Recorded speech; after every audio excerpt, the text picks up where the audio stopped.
The process of editing and compilation of the Quran.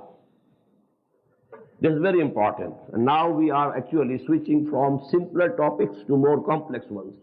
So you have to focus your attention, please.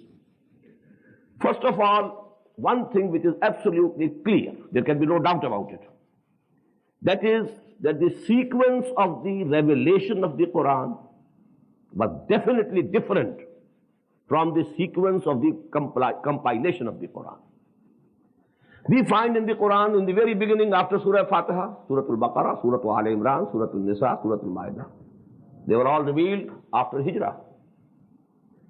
2/3 of the Quran had been revealed before these surahs. And mostly this part of the Quran, which we call the Makki Quran, we find it in the last sections, last parts of the Quran. So there is no doubt about it that the sequence of revelation is absolutely different. The sequence in the compilation is absolutely different. We call it sequence of nuzul and sequence of mushaf. They are different. In the sequence of nuzul, in the sequence of revelation, the most important things were the events, particular events that were taking place. But now in this compilation, it's not the events, it's a generalized edition and compilation of the Quran. And this is the same text which is there in Lawh Mahfuz. This is the same text which is there in Kitabun Maknoon. This is the same text which is there in Kitab. وَإِنَّهُ فِي Kitab لَدَيْنَا لَعَلِيٌّ Hakim.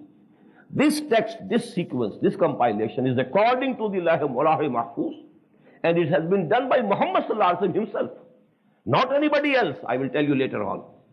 But surely there is a difference, between this sequence and the sequence with which the Quran was revealed originally.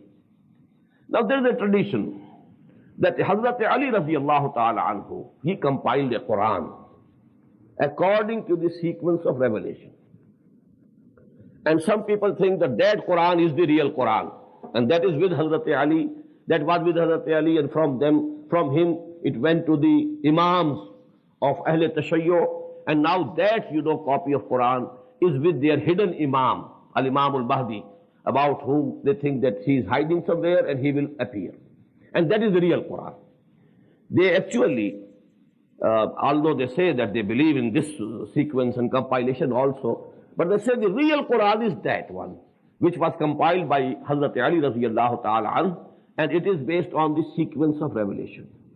The sequence of revelation is very important, no doubt, for a student of history, for a student of the seerah of Muhammad sallallahu alaihi wasallam, because that sequence gives you the sequence of events. What happened before Hijrah, actually. Now these things are discussed in the Meccan surahs. What happened after Hijrah? What were the conditions just prior to Hijrah?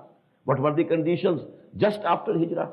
What were the conditions after the Treaty of Hudaybiyah? What were the conditions after the victory of Makkah? So these things, if somebody compiles Quran, the surahs of the Quran, according to the sequence of revelation, no doubt it is of interest. It will give him some background and insight into the historical events that were taking place in the background when Quran was being revealed, and into the seerah of Muhammad sallallahu alaihi wasallam. But keeping this thing as a research issue, as of interest to a student and a scholar, we must admit that the real compilation, which is according to the Lawh Mahfuz, which is according to the Kitabun Maknoon, which is according to the Kitab, that is this sequence that Muhammad sallallahu alaihi wasallam himself decided.